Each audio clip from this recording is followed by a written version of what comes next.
All right, so let me take you back a long fucking time ago to a time back in high school. Around sophomore year, story time with Moose and his tendies. Yeah, actually, this is exactly what it is. It's called the chicken tender story. The chicken tender story sucks ass. So it's worth noting a couple things to preface here, right? So shut the fuck up. It is my fucking sister. Okay, so back in high school, I was in marching band all 4 years, right? These are important things to know. Eagle, what's going on, man? How goes the things and stuff and all the little things in between, man? Fucking welcome to story time with me. We're gonna fuck this up. Here we go. So back in high school, marching band all 4 years. And during marching band, we have, like the camps and whatnot, right? Yeah, big story. We have the camps and whatnot like everybody does over the course of the summer and shit like that. And it was towards I want to say it was towards like the first week into this, right? Like school, okay, hold on. This was towards the end of school. Because right after school ends, we go right back into camp, and it's like 5 days a week in the whole 9 yards. And we start getting ready for concerts. We start getting ready for everything. We start practicing like a motherfucker. And I was really hungry. I wanna preface that. I was really, really fucking hungry. I was sitting outside of the band room amongst my friends. We're chatting and doing our thing. And in front of me is a trash can. Now, hold on. Hold on. There was a trash can. And on top of the trash, there was like a heap of trash on top, okay? And on top of that trash heap was a tray. A perfectly untouched, beautiful white tray, okay? This one time at band class, there was yes, okay? And on top of this tray, exactly, it would have been safer to shove them up my ass. It honestly would have been. And there was 3 golden, crispy, unbitten, untouched, unfettered tenders. And they had a little bit of milk, like there was a little, no, I know. Hold on, dudes, we're getting there. Untouched by human hands. That I knew of. And they were there. Yes, unfeathered, completely unfeathered. They were completely unfeathered. And there was a little carton of milk to go with it. So I said, I looked around, I went up, I grabbed it, I sat back down with my tray. It wasn't even a dare? It wasn't even a dare. There was no dare involved in this. Who said there was a dare? You said there was a dare. There was no dare. I was hungry.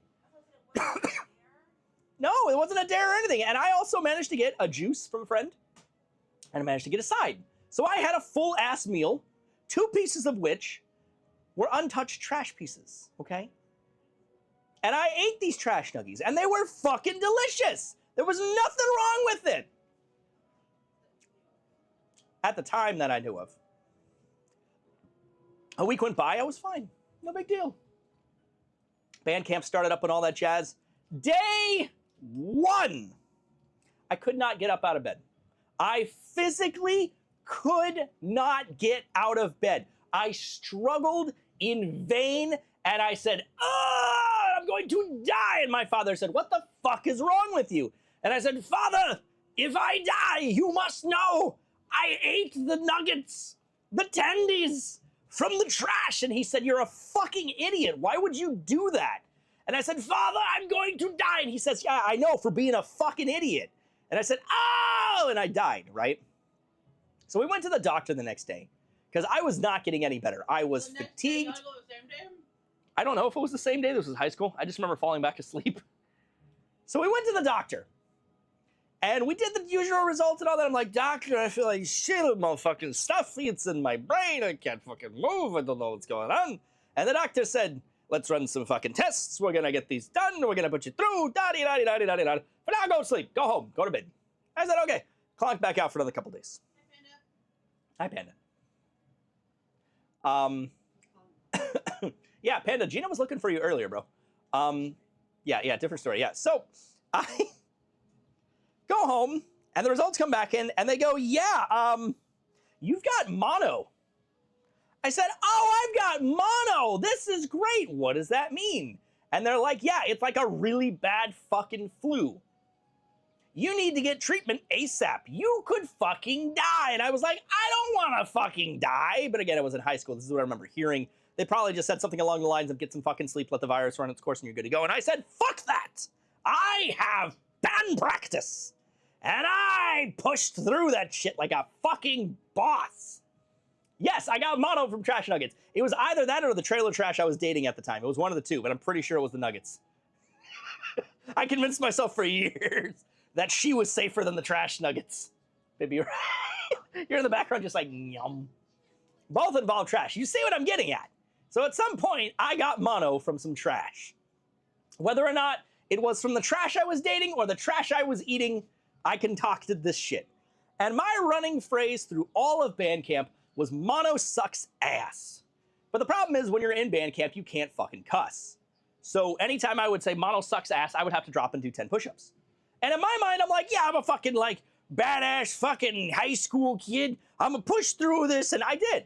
While you're sick? While I was sick. I was out on the field. I practiced as hard as everybody else did. I worked through all of my music. I was fucking sick as a dog. They let me get water every fucking once in a while. You were eating both trashes. Yeah, I was eating from both trashes, exactly. Exactly. I ate trash nuggies, and I caught the kissing disease, exactly. Good old mononucleosis infectosium from EBV, exactly. Maybe it was a better thing you didn't know you could eat hot dogs from the package wars.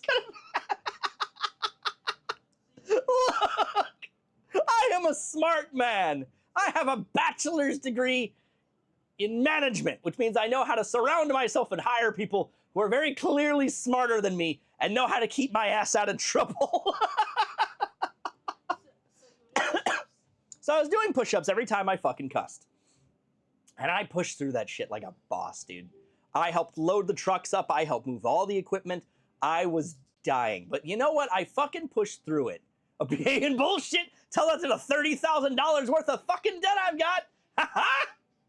No, I actually got lucky. I got that shit forgiven a few years ago because I kept on top of it for like a decade after I got out of school. And I managed to actually apply for a forgiveness program that actually worked, and I got it forgiven. It was nice. It was very fucking nice. Because that was costing me like fucking $450 a month. Point is, that's now. God knows what high school youth thought contraceptives were. Contraceptives were the type of thing that would contract septives. So you would never want contraceptives because they would contract septis. Exactly, you never want that. So I pushed through it like a fucking boss, and it actually became a bit of a running joke, especially after I got better. And before a lot of the tournaments, one of my favorite things actually became like my shout out. My shout out became mono sucks. So like anytime somebody would write like an anonymous card saying, hey, we're shouting out player on the field, you know, XYZ, you know, person on the field. And that was what they would say. They would say mono sucks, and I knew it was for me. They didn't have to say my name or anything. It was just mono sucks. And we'd all get a good chuckle out of it. It was great. So I whined and dined a trash can and ended up with the kissing disease. It could have been from the trash I dated or the trash I ate. Y'all fucking pick which one you think serves the narrative better.